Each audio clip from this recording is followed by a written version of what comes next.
My mother was a nurse, and she was working for many years in a hospital at night, and then having runs around our house. Most of the last, for several years, she was working with people with cancer.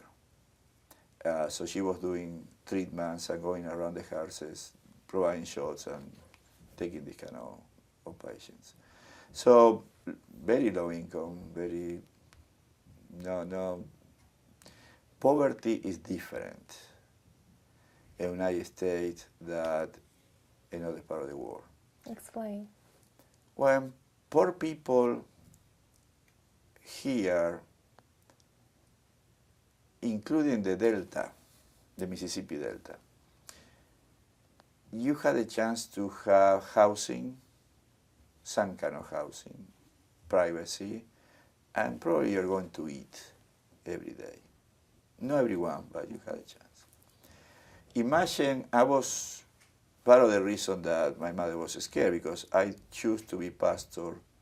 I thought that God was leading me to be pastor in a very, very poor area we call Villas Miserias. Spell that for me. Villa, V-I-L-L-A, Miseria, M-I-S-E-R-A-A-S.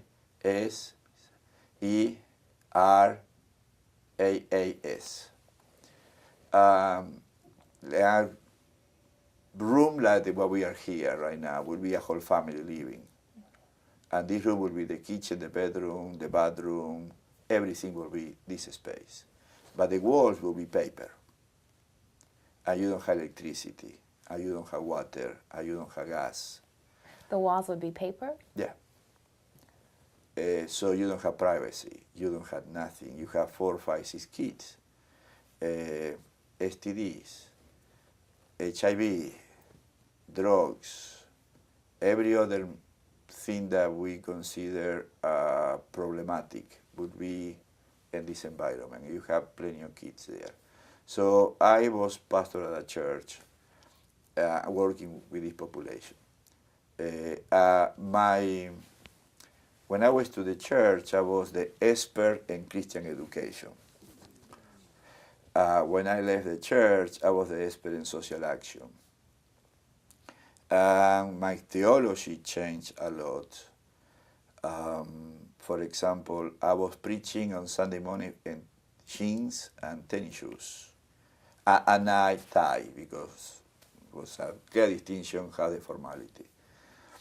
But also I came to the conclusion that as a Christian, I can care less what is your denomination. As a Christian, if you are not engaged in social justice, something is wrong with the way that you read the Bible. I want to say one more time. As a Christian, if you are not engaged in social justice, something is wrong with the way that you read the Bible.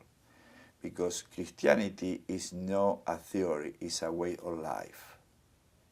Jesus didn't invite us to say, oh, I believe. Jesus said, believe and do.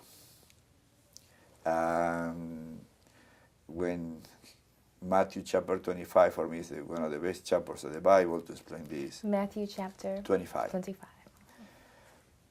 Jesus answered a question, who is going to heaven?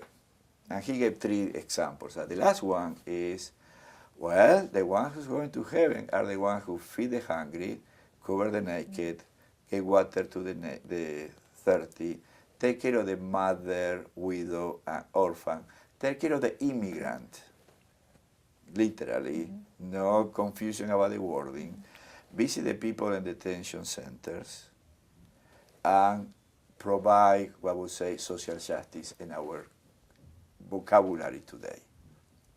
These are the ones who are going to heaven, because you are doing this for me, not because you are a good human being. You are doing this because you have faith in me.